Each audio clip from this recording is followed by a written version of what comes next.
রাশেদ ভাই কেমন আছেন? আমি আলহামদুলিল্লাহ ভালো আছি, আপনি কেমন আছেন? আমি খুব ভালো আছি। আজকে নিশ্চয়ই আপনি আমাদের জন্য নতুন একটা রেসিপি নিয়ে এসেছেন। জি, আমি আপনাদের জন্য, দর্শকদের জন্য নতুন একটা রেসিপি নিয়ে আসছি, সেটি হচ্ছে মেথি চিকেন।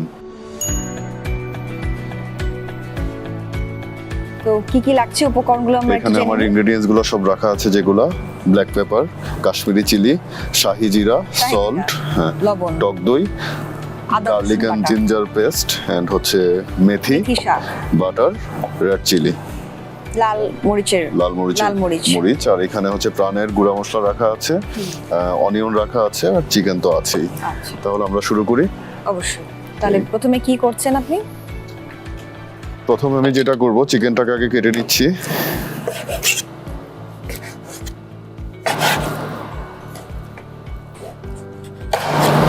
চিকেনটাকে আমি কিউব করে কেটে নিচ্ছি। সেই ঘরে যেটা থাকবে সেটা দিয়ে করা সম্ভব। চুলাটা হিট দিয়ে দিচ্ছি আমি। এই রান্নাটা করতে কি তেল ব্যবহার করছেন আপনি? এখানে আমি নর্মাল যে কুকিং অয়েলটা সেটা ইউজ করছি।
টক দই দিয়ে দিচ্ছি আমি।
মেথি